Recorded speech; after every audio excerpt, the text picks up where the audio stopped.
네, 여러분 혹시 이 광고 기억하시나요? 여러분 모두 부자 되세요. 기억하세요? 괜히 따라했어요?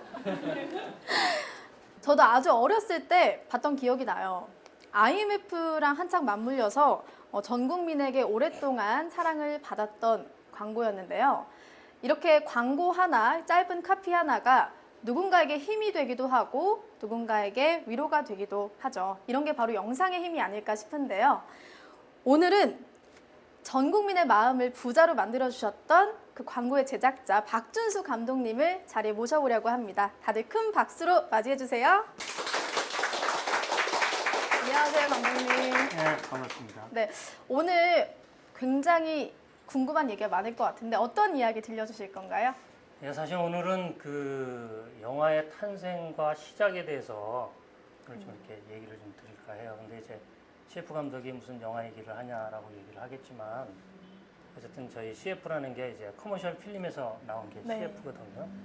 그래서 이제 다른 나라는 다 CM이라고 하는데 저희만 이제 CF라고 얘기를 하는데 어쨌든 그 우리 커머셜이라는 게 사실은 그 영화의 그런 어떤 툴들을 가지고 하는 이제 광고나 마케팅 활동이기 때문에 좀 이렇게 여러분들이 젊은 친구들이 이렇게 그 뭐랄까 그 영화에 대한 이해가 조금 있으면 좋겠다 하는 생각으로 오늘 이제 이런 강의를 이제 하게 됐습니다. 굉장히 인상 깊은 강의가 될 것 같은데 다들 귀 쫑긋 기울이고 네, 열심히 들어주시기 바랍니다. 그럼 강의 시작하도록 하겠습니다.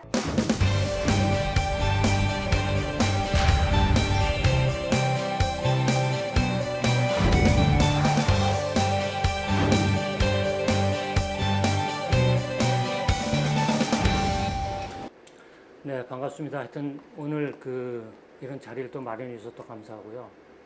사실은 강의를 처음에 해달라고 했을 때 뭘 할까 이렇게 여러 가지 생각을 하다가 사실 이제 그 커머셜에 대한 얘기는 제가 이제 많이 여기저기서 뭐 학교에서도 얘기를 하고 했는데 제가 그동안 이렇게 쭉 보니까 기본적으로 일단 영화에 좀 이해가 좀 필요하겠다라는 생각이 들어서 이제 오늘 이 자리를 마련했고요. 사실 이제 영화의 탄생과 시작이라는 주제로 지금 얘기를 시작을 하고 있는데 사실 그 영화가 시작되는 그 상황의 그런 어떤 그 주변들, 그 다음에 그 시대의 그런 어떤 그 사실 프랑스에서 시작을 했잖아요. 그 다음에 그런 그 사조들, 그 다음에 그 뭐 산업혁명의 그 와중에 있어서의 그런 어떤 과학적인 그런 어떤 그 개발품이라든지 발명품이라든지 그런 어떤 기술 혁신 같은 것들이 서로 이렇게 아우러져서 사실은 영화가 탄생을 하기 시작하게 되거든요. 그래서 이제 그런 부분들에 대해서 그런 어떤 주변 상황이나 이런 것들을 이게 좀 이렇게 좀 이해를 하고 있으면 아마 그런 어떤 영화에 대한 이해가 훨씬 더 쉬울 거라고 생각을 해서 이제 이 강의를 이제 시작을 하게 됐습니다. 처음에 이제 그 영화가 시작된 거는 이제 19세기 후반이죠. 1895년에 이제 리메르 형제가 이제 처음으로 이제 그 영화를 자기가 직접 찍고 제작해서 그다음에 이제 그랑 카페라는 그런 어떤 그 지금으로 시작하면 극장이죠. 그래서 지금도 프랑스에서는 극장을 이제 시네마라고 그러는데 이 그 리메르 형제가 사실은 촬영도 하고 그 다음에 이렇게 영사도 할 수 있는 그 시네마토그라프라는 어떤 기기를 만들게 돼요. 그래서 이제 그걸 이제 시연을 하게 되는데 사실은 그 시대적 배경을 보면 사실은 그 19세기 후반에 그런 어떤 제2차 산업혁명으로 사실은 에디슨 같은 사람들이 추궁기를 이제 발명을 하고 그 다음에 사실은 한 40년 전에 이미 그 저기 바늘구멍 사진기를 일단 만들어요. 그래서 그 사진사들이 일단 그런 어떤 화가들과 같이 그런 어떤 그 작품 생활들을 하고 있는데 그때 사진기는 사실 바늘구멍 사진기라고 그래가지고 은가루로 해서 한 번 정도밖에 결상이 안 돼요. 그러니까 지금처럼 예를 들면은 사진 한 장 찍어서 계속 이렇게 그 현상을 할 수 있는 게 아니고 사진을 한 번 찍으면 한 장밖에 안 되는 그런 어떤 기술적인 그런 어떤 한계가 있었고 그런 상황에서 그 에디슨이 사실은 이제 커다란 역할을 하죠. 추궁기도 만들고 그다음에 영사기를 만들어요. 그래서 사실은 리미에르 형제의 아버지가 어찌 보면은 화가이면서 사진사였는데 이 사람이 이제 아들한테 이제 그 자기가 감명받았던 거, 예를 들면은 그 에디슨의 그런 어떤 영사기를 보고 그런 부분에 대해서 아들한테 이제 얘기를 해주게 되는 거예요. 그래서 이제 아들이 그 임프레션을 받아가지고 어쨌든 시네마토그래프라는 그런 어떤 기계를 이제 만들게 돼요. 그래서 이제 그 전체적인 그런 어떤 그 구조들, 유럽의 구조들은 그런 어떤 전기나 그다음에 석유들을 가지고 그 제2차 산업혁명들이 일어났고, 그다음에 프랑스의 어떤 미술 사조도 좀 이렇게 저희가 좀 이렇게 좀 상황을 좀 봐야 되는데, 그때가 이제 인상파들 화가들이 주류를 이루었던 시대거든요. 그래서 일단은 세잔느나 그다음에 이제 모네, 마네 뭐 이런 사람들이 이제 주류를 이루어서 이제 화풍을 이루고 있었을 때인데, 그 전까지만 해도 사실은 소재를 주로 뭘 썼냐 하면은 신화나 아니면 이제 종교를 소재를 갖고 그림을 그리던 시절인데, 이제 인상파로 넘어오면서 사실 인상파에 대한 얘기가 많아요. 왜냐하면 인상파 초창기에 그런 모네 그림 같은 거 보면은 막 사실 그림이 아니고 뭐 이렇게 좀 그림을 좀 이렇게 못 그린 느낌들이 좀 이렇게 나요. 그래서 그 사실들은 그 뭐랄까 그 주위 사람들이 이제 뭐랄까 이렇게 좀 이렇게 롤 케이스로, 그러니까 그림을 못 그린다라는 표현으로 이제 인상파라고 얘기를 하기 시작했는데, 사실은 인상파의 어떤 주된 화풍은 뭐냐 하면은 그런 그 종교적인 거나 이런 걸 떠나서 그냥 그 일상에 있는 그런 어떤 그런 소재들, 그러니까 나중에 보면은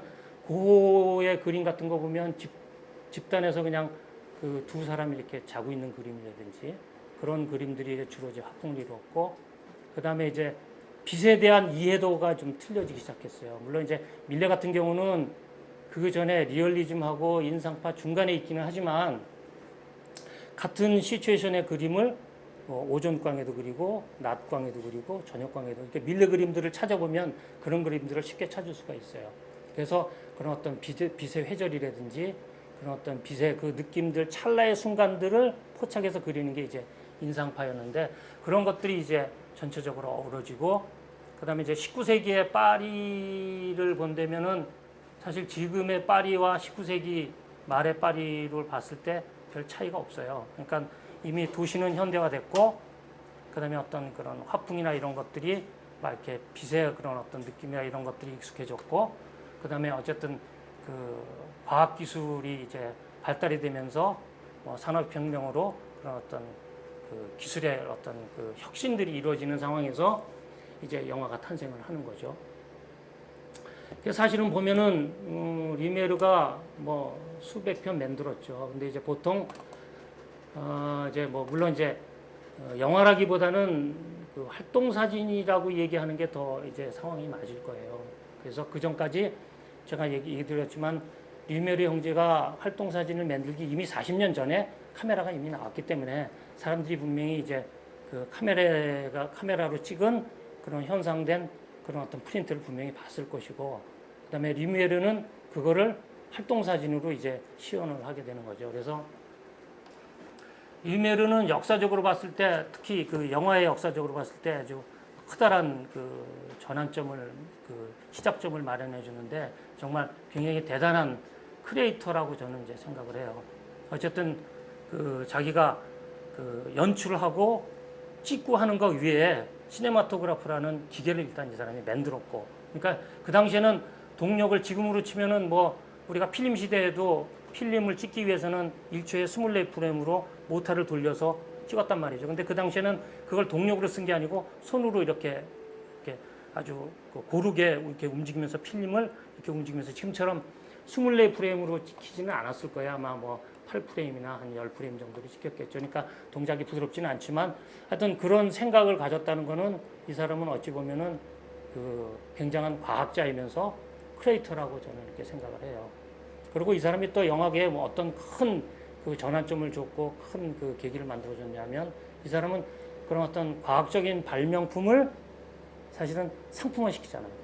그러니까 우리가 지금 극장에서 영화를 볼 때 당연히 돈을 내고 우리가 그 영화를 보듯이 처음에 영화의 시작은 그렇게 시작됐다는 거죠.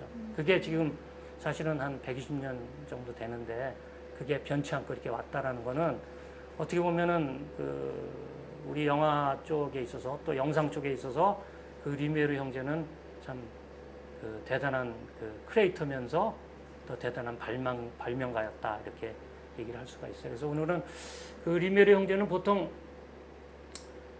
아까도 얘기했지만 그 화풍이라는 게 그 인상파의 그런 화풍이라는 게 그냥 그 간단한 그 시대의 그런 어떤 소소한 얘기들을 그 소재로 그렸기 때문에 그 리메르 형제가 찍은 그 영상들도 대충 그런 것들이에요. 그래서 이제 큰 그 얘기들이 아니고 뭐 동네에서 이렇게 퇴근하는 사람들의 모습이라든지 제가 오늘 보여줄 거는 이제 두 가지 영상인데 둘 다 러닝 타임이 한 1분 정도 돼요. 물론 흑백이고 하나는 그 공장에서 퇴근하는 노동자.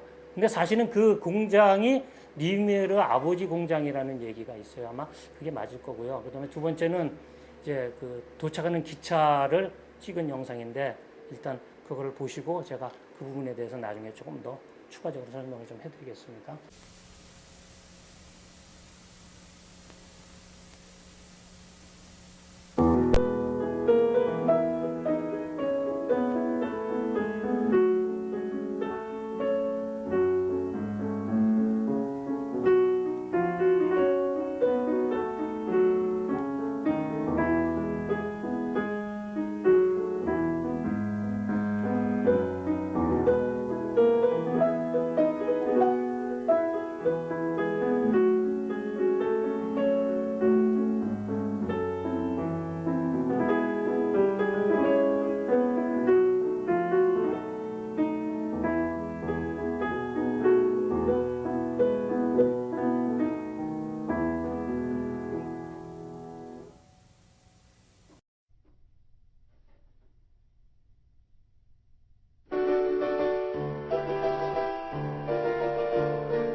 자, 지금 이렇게 그 1분짜리 두 개를 보셨는데 지금 이렇게 보기에 정말 별거 아닌 것 같이 보이지만 사실 지금부터 120년 전에 사실 무에서 유를 창조한 사람 아니에요. 이런 그런 어떤 정말 위대한 예술가이면서 또 발명가이고 참 그 어쨌든 지금 현재 우리가 여러 가지 누리는 그런 어떤 영상의 그 아버지라고 할 수 있죠. 사실 어떻게 보면은 참 그 대단한 크리에이터라고 저는 이렇게 개인적으로 생각을 하고요. 그리고 저거를 본인이 연출했을 뿐 아니라 저 기계를 만들었다는 거에도 저는 아주 높이 정말 늘 이렇게 찬사를 보내고 있습니다. 그래서 사실은 저게 아까도 제가 말씀드렸지만 그냥 이렇게 보여준 게 아니고 그랑 카페라는 지하에 있는 카페에서 사람들한테 돈을 받고 시연을 하는 거거든요. 그래서 사람들이 저거를 보고 그 당시만 해도 사실은 움직이는 활동 사진을 보지 못했던 상황이라 저걸 보고 사람들이 막 그냥 기차 오는 거를 보고 막 피하고 소리 지르고 막 그랬다는 후문이 있거든요. 그리고 어쨌든 그 프랑스라는 데가 어쨌든 그 예술을 사랑하고 어쨌든 예술의 그런 어떤 시발들이 항상 이렇게 시작들이 일어나는 데라 그 저걸 그냥 이렇게 무성 영화지만 그냥 영화만 틀어준 게 아니고 옆에서 아마 연주도 같이 피아노 연주도 하고 그랬던 걸로 지금 알고 있어요. 근데 이제 여기서 이제 그 프랑스의 이제 그 영화의 그런 어떤 기초를 만들어 놓은 사람이 이제 나타나기 시작하는데 그 중에 한 사람이 조주르 멜리아스라는 사람이 이제 나타나요. 근데 이 사람은 사실은 어찌 보면 이 시연하는데 이 사람이 와서 본 거예요. 그리고 조주르 멜리아스는 영화의 어떤 근간을 만든 사람인데 보통 그 전까지만 해도 그냥 1분, 2분짜리 이런 어떤 영상들을 이렇게 소소한 그 주위의 영상들을 이제 만들어서 계속 내보냈는데 이 조주르 멜리아스는 14문이라는 이제 장편 이렇게 영화를 이제 만들게 되죠. 근데 이 사람은 거기에다 이제 스토리도 넣어요. 그리고 이 사람은 그 이 시원한 자리여서 이거를 보고 거기서 이제 감명을 받아가지고 자기가 자체적으로 극장을 이제 만들기 시작을 하거든요. 그래서 불과 1895년에서 7년 후인 1902년에 이 사람이 이제 정말 그 달나라 여행이라는 최초의 판타지면서 SF 영화를 이제 만들거든요. 보면은 뭐 정말 놀랍죠. 아마 프랑스에서는 항상 영상을 얘기를 할 때 항상 이 달나라 여행을 항상 이렇게 보여줘. 아마 포스터로 많이 봤을 텐데. 그리고 이 그 멜리아스 이 사람은 어느 정도로 또 사람이 또 대단한 사람이냐면은 자기가 원래 극장주이면서 그 마술사예요. 그래서 이 사람이 그걸 보고 감명을 받아서 이제 감독으로 바뀌면서 뭐 여러 작품을 많은 작품을 찍죠. 뭐 한 20년 동안 여러 작품을 찍는데 이 사람이 그 찍기도 하면서 연출도 하고 스토리도 만들고 사실은 뭐 올라운드 플레이어를 하는 거죠. 그리고 세트 디자인까지 이 사람이 이제 같이 이렇게 하게 됩니다. 그래서 사실은 어찌 보면 그 조르주 멜리아스 이 사람은 그런 어떤 영화의 그런 어떤 근간을 만든 사람이고, 그다음에 프랑스 영화의 뭐 아버지라고 할 수 있는 거죠. 그리고 그 당시에 미국에서 또 이제 한 사람이 또 나타나요. 에드윈 포터라는 사람인데 이 사람은 사실은 이런 뭐라고 그럴까요? 뭐 영상이라든지 막 이런 그 영화를 그 만드는 그런 어떤 그 카메라든지 이런 거를 같이 조력해서 만드는 사람이에요. 근데 이 사람은 1903년에 그 대열차 강도라는 그 영화를 만드는데 이 사람이 뭐 찍기도 하고 이 사람이 연출도 하기도 해요. 근데 이 대열차 강도 사건은 사실 영화계에 있어서 특히 미국 영화에 있어서 아주 큰 그 획기적인 그런 어떤 모멘트가 되는 거죠. 사실은 그 서부 영화의 이제 근간이 되는 대열차 강도인데 여긴 이제 그 스토리가 이제 있는데 스토리뿐이 아니고 그 기본적인 그런 어떤 스트럭처를 이 사람이 만들어요. 그래서 어찌 보면 그 현대 영화의 기본적인 스트럭처는 또 이 그 포터가 만들었다고 해도 과언이 아니죠. 그래서 이 두 사람 영화를 보고 제가 영화에 대한 자세한 설명들을 조금 더 말씀드리겠습니다.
보시면 알겠지만 너무 놀랍잖아요. 100년 전에.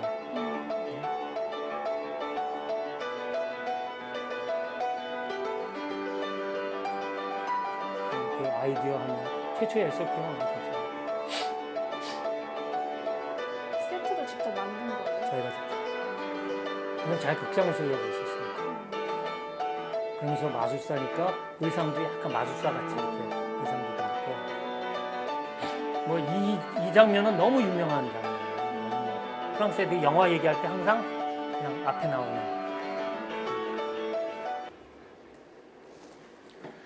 자, 이렇게 보신 것처럼 이 달나라 여행 같은 경우에는 사실은 이 사람이 그 극장주이면서 자기가 마술사를 하면서 그 전체적인 영화를 뭐 자기가 그 스토리에서부터 그 다음에 그 의상 디자인 뭐 여러 가지를 자기가 다 이제 하면서 이 사람이 또 뭐를 발명하냐면 최초로 이 양반이 디졸브라는 컷 개념을 만들어요.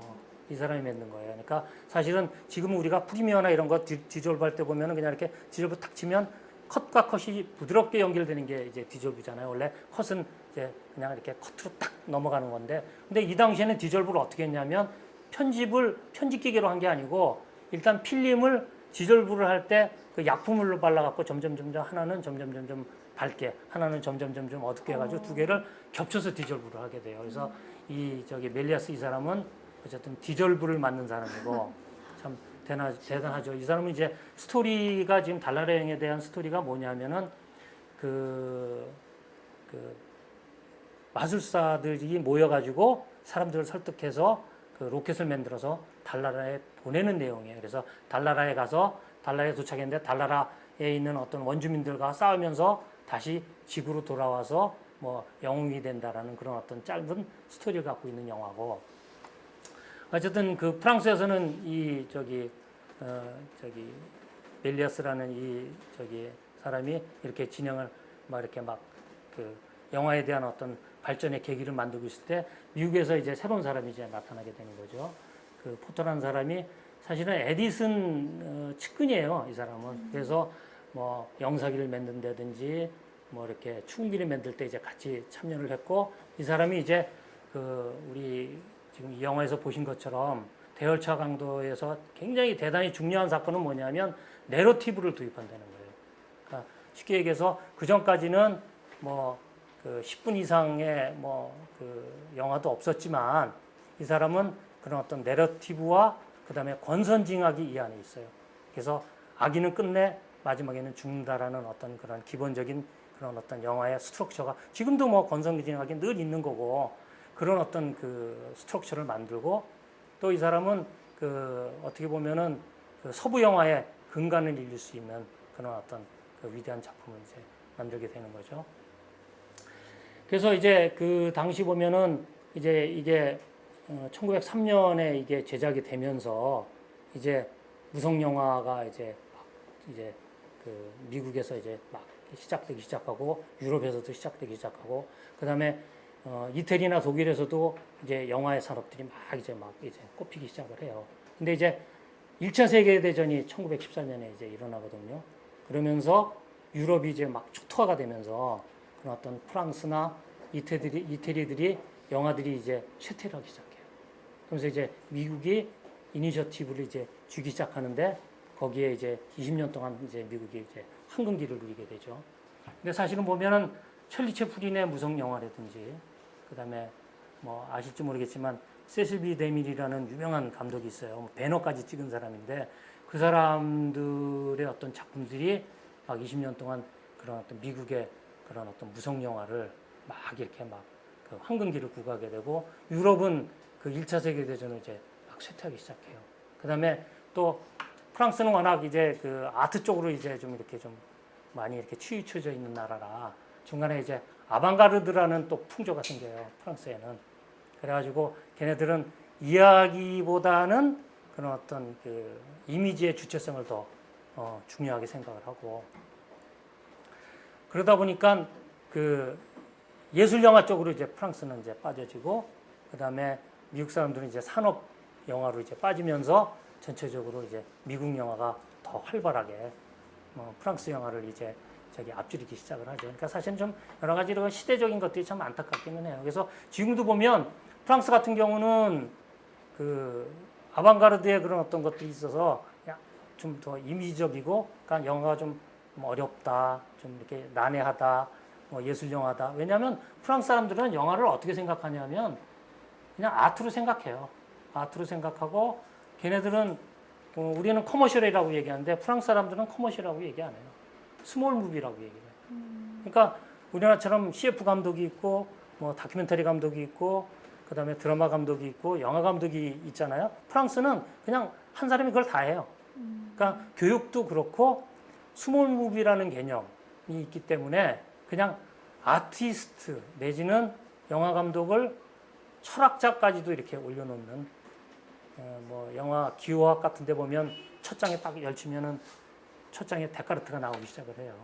그런 식으로 프랑스는 좀 영화가 그런 쪽으로 이제 많이 좀 치우쳐져 있고 미국은 이제 산업주의 쪽으로 빠지는 그런 계기가 아마 1차 세계대전 그런 어떤 그 상황에서 이제 시작되는 것 같아요. 어쨌든 지금 그 대열차 강도 같은 경우 보면은 그런 어떤 영화의 그 근간을 이루는 그런 어떤 스트럭처, 내러티브, 그다음에 권선징악 이런 것들이 기본적으로 딱 영화의 그런 어떤 그 뭐랄까요, 그 콘티 안에 짜여져 있는 거기 때문에 사실 지금 보면은 저게 뭐 내용이 뭔가 하겠지만 참 어찌 보면 그 당시 그 사람들이 봤을 때 정말 그 획기적인 그런 어떤 사건이었을 거라고 봐요.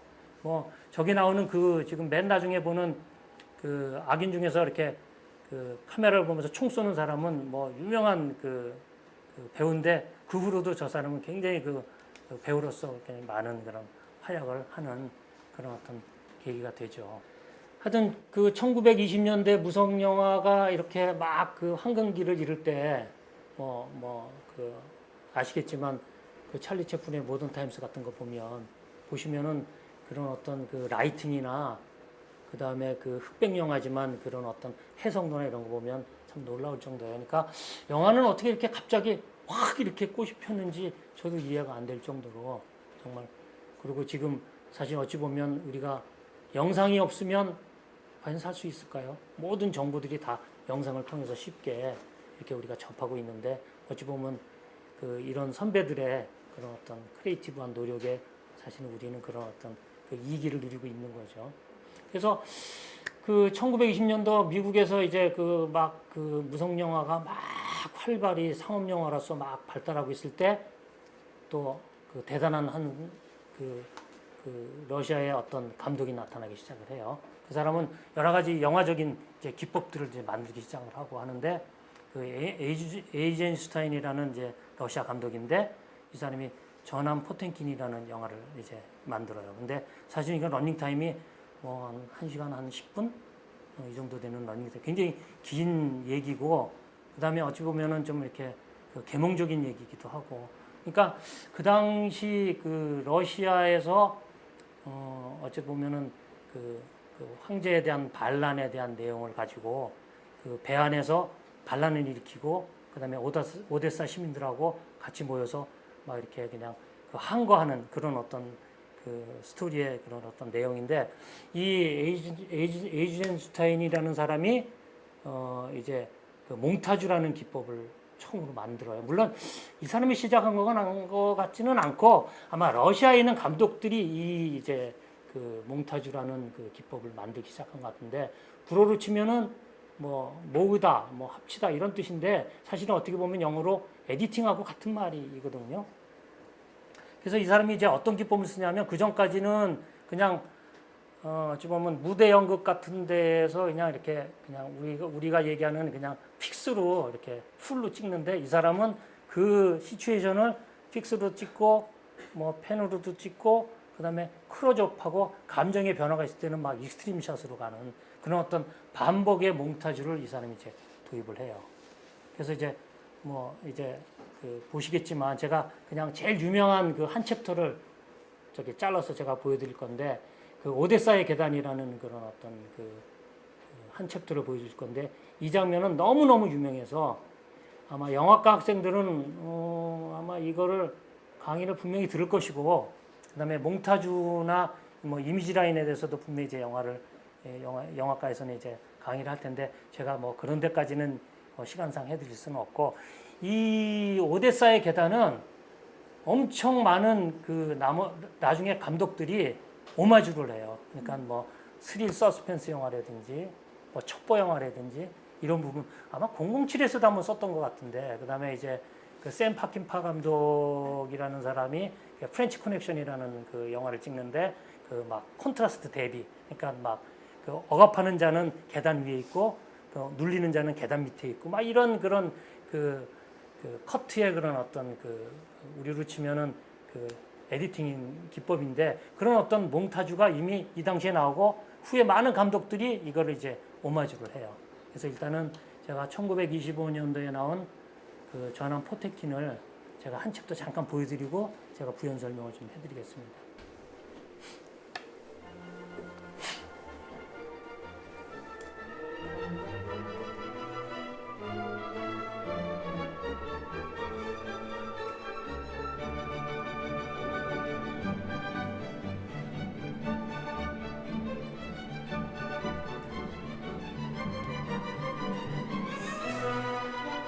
그래서 보면서 얘기를 들으면 사실은 독일 같은 경우가 영화가 굉장히 발전했었어요. 보면은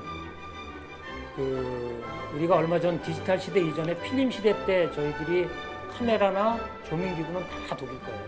이태리 거 조금 있고, 이태리는 뭐 그냥 스탠드 정도만 있고, 카메라 아리도 독일 거고, 그다음에 여러 가지 어떤 편집에 대한 부분, 또 소품에 대한 부분이 다 독일 것들인데, 독일이 왜 영화 산업이 이제 쇠퇴를 하냐면 히틀러 때문에 그렇거든요. 선전상이 너무 히틀러에 대한 홍보 영화를 막 만들다 보니까 나중에 이제 히틀러 세대가 몰락을 하고, 거기에 대해서 사람들이 좋은 감정이 있지 않아가지고 영화 산업이 이제 독일이 몰락을 하면서 영화 쪽에서 이제 완전히. 근데 가끔 이제 뭐 독일 영화들 보면 좋은 영화들이 많긴 한데 메인스트림이 아니고. 사실은 어찌 보면 좀 게벨스라는 사람 때문에 독일 영화가 몰락했다라고 얘기를 해도 마음이 아니죠. 이런 좀 그런 알 수 없는 게 있어요. 가서 독일 가서 이렇게 촬영 같은 거 해보면 정말 애들 일도 잘하고 부지런하고, 그다음에 뭐 컬러 프로덕션 같은 것도 해보면 참 잘하던데, 그런 어떤 안 좋은 히틀러에 대한 기억 때문에 독일 영화는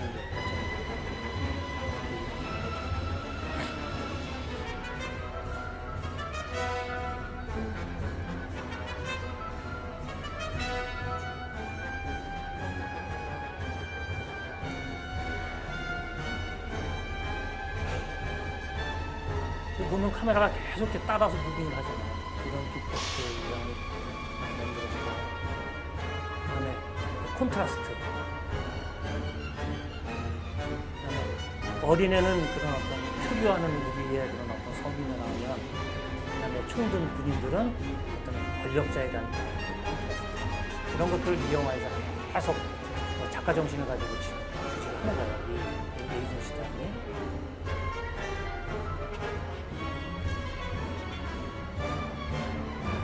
우리를 대변할 수 있다고 볼 수 있죠.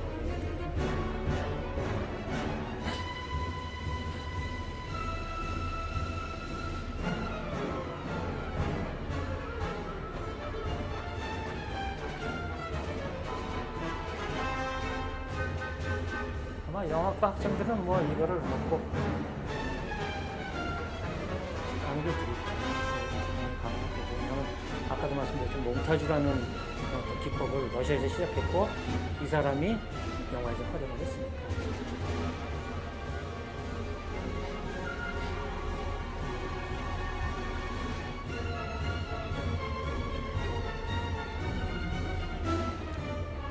그래서 영화를 보시면 알겠지만 무성 영화의 한계가 있잖아요. 어쨌든 우리는 이제 커머셜 할 때 음악이 반이라고 얘기를 하거든요. 사실은 오디오가 반인데, 그런 이제 아쉬운 부분들이 이제 스펙타클한 거에 대한 부분을 받쳐주지 못하니까 이제 슬쩍 이제 여기서 이제 유성 영화 시대로 이제 돌입을 하게 되는 거죠. 불과 2년 후에 이제 저기 그 유성 영화가 나오기 시작해요.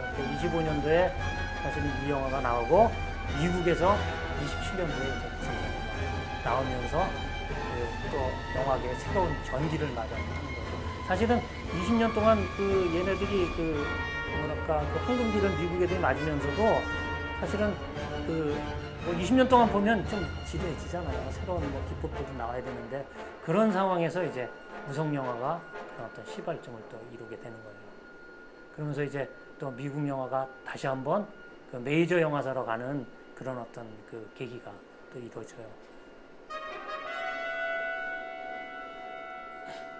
그래서 얘기를 뭐 여담을 계속 드리면은 이때 그 무성 영화를 만든 회사가 아직도 있어요. 그리고 그 저기 GE 같은 회사는 에디슨이 만든 회사라고 마음이 아니죠.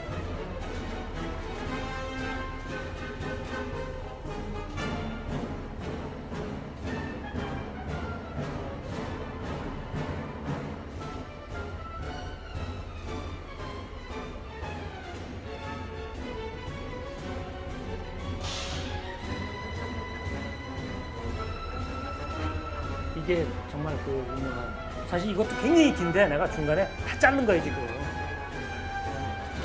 설명도 없고 말도 없고 그러니까.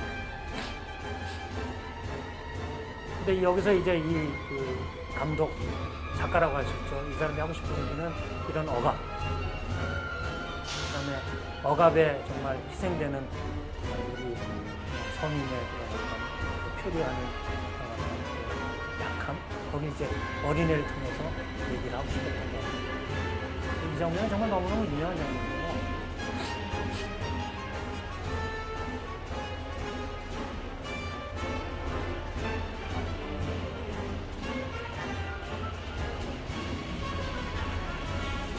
근데 이 영화가 나기 위해서 감독만 있었던 거예요. 여기 촬영기사, 그다음에 조명하는 사람, 그다음에 여기 연기자들은 그냥 나왔거든요. 그러니까 이런 것들이 정말 그 산업 영화로 가는 기본 근간의 어떤 뭐랄까요, 포텐셜이랄까요, 그런 것들이 이제 만들어지면서 이게 사실은 이제 영화 산업이 커지는 계기가 됩니다. 이 장면은 너무너무 유명한 장면이라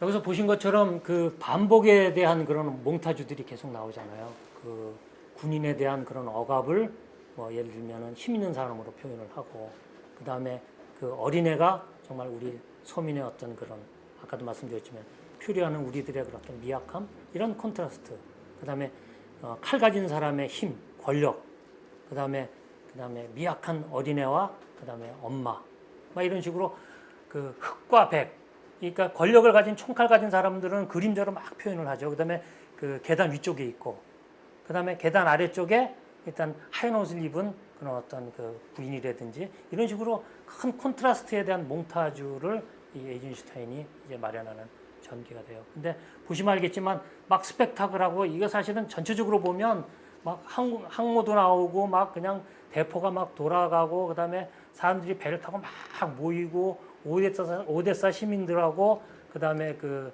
함정에 있는 해병들하고 같이 막 화합해가지고 막 반란을 일으키고 막 이런 스펙타클한 장면들이 있는데, 사실은 좀 아쉬운 게 오디오가 없으니까 생각보다 이렇게 막 더 스펙타클한 느낌이 이제 안 나기 시작하는데, 거기에 대한 이제 그 해결책으로 이제 미국의 워너브라더스에서 사실은 비스타 소울 시스템이라는 그 시스템을 만들어서 이제 유성 영화로 넘어가는 이제 전기가 되는 거죠.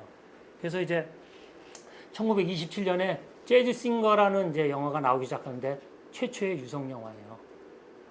스토리는 뭐냐 하면은, 여기는 이제 감독보다는 사실은 그 사운드를 더 중요시하기 때문에 무성 영화의 시작이기 때문에 그런 부분에 대해서 더 많이 언급이 되는데, 사실은 그 전체적인 그 줄거리가 한 88분 정도 되는데 다 저기 사운드가 들어간 게 아니고 그 이 스토리가 뭐냐면 그 유태인 그 성가대를 하는 어떤 꼬마 아이가 그 뉴욕에 그 가가지고 그 재즈 싱어로 성공은 하지만 나중에 그 아버지의 유언에 따라서 고향으로 돌아가서 아버지의 그런 어떤 사업을 이어받는다라는 그런 어떤 줄거리의 내용인데 이 재즈 싱어의 이 사람이 노래 부르는 부분만 사실 립싱크가 돼가지고 유성이에요. 근데 잘 모르시겠지만 지금 우리는 그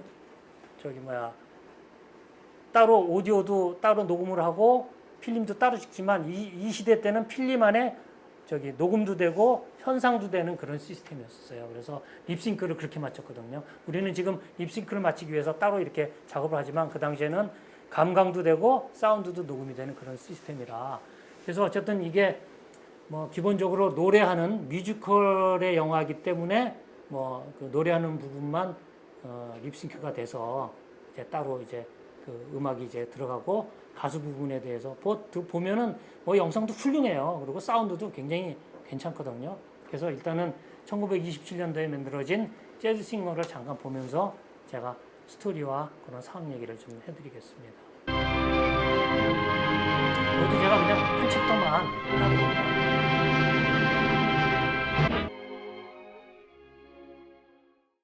보시면 알겠지만 1927년도에 이제 최초로 이제 이렇게 그 무성 영화에서 유성 영화로 이렇게 돌아오게 되죠. 사람들이 막 정말 그 이 영화를 보고 뭐 찬사와 놀라움과 정말 어찌 보면 신기술이잖아요. 지금으로 보면 뭐 기술 혁신인 거죠. 그래서 워너브로더스사는 이 영화 한 편으로 정말 지금까지도 남아있는 회사고 메이저 회사로 등극을 하게 돼요. 이 비스타솔 시스템 이 하나를 개발한 거 하나 갖고. 그러니까 우리도 지금 마찬가지게 젊은 세대들이 뭐 하나 시스템을 하나 만들면 뭐 사실은 뭐 유튜브도 그렇고 페이스북도 그렇잖아요. 그래서 그런 어떤 그 창의적인 생각이 되게 중요한 것 같아요. 그게 정말 앞으로 100년의 한국을 정말 지탱해 줄 수 있는 힘이 될 수 있고. 그래서 이런 것들을 보면서 사실은 그 영화가 지금 뭐 한 120년 정도 됐지만 그런 어떤 영화의 그런 어떤 여러 가지 그 장르들을 지금 쭉 설명을 했는데 어찌 보면 우리가 그 이 영화의 기법을 가지고 지금 우리가 커머셜을 하고 뭐 마케팅 활동도 하고 있잖아요. 그래서 그러면 잠깐 그 얘기를 좀 중간에 좀 잠깐 끊고 그러면 1925년도, 27년도 그런 어떤 그 영화들이 나왔을 때 그럼 우리 한국은 어땠을까를 잠깐 생각을 해보면 우리나라 그 최초의 영화가 아리랑 아니에요. 나은규 감독의 아리랑인데 그게 1926년도에 만들어져.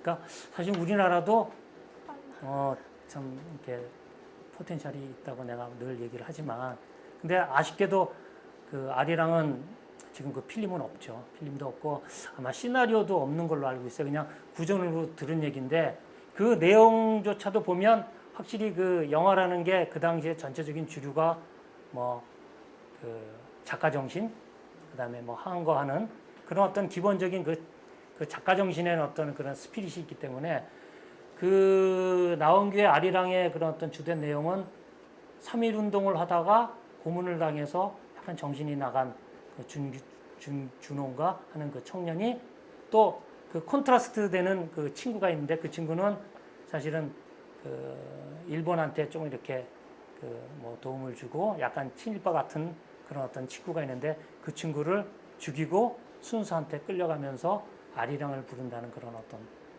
내용이에요. 사실은 좀 슬픈 내용이죠. 근데 1926년도에 사실 우리도 그런 어떤 흑백 영화를 만들었고 어찌 보면 우리가 그렇게 늦었다고 할 수 없죠. 영상에는. 그러니까 지금 한류가 어느 날 그냥 갑자기 생긴 게 아니고 사실 저런 어떤 근간의 그 한국의 어떤 그런 어떤 포텐셜 아까도 말씀드렸지만 그런 어떤 그 기운들이 있어서 지금의 한류도 있는 거고 그런 게 아닌가 이렇게 생각을 해요. 그래서 저는 커머셜 감독으로서 오늘 뭐 이렇게 짧게 정말 이렇게 앞뒤가 서로 좀 이렇게 안 맞는 부분도 있지만 그래도 영상이 어떻게 시작했고 영화가 어떻게 시작을 했고 우리는 그 이거를 보면서 앞으로 미래를 어떻게 펼쳐갈까 하는 것들에 대한 좀 도움이 좀 됐으면 어쨌든 과거 없이는 현재도 미래도 없는 거니까 어쨌든 그 영화의 과거에 대해서 한번 돌이켜보는 그런 어떤 그 하루 시간이 됐으면 좋겠다 해서 제가 오늘 그 영화의 어떤 그 탄생과 시작이라는 부분에 대해서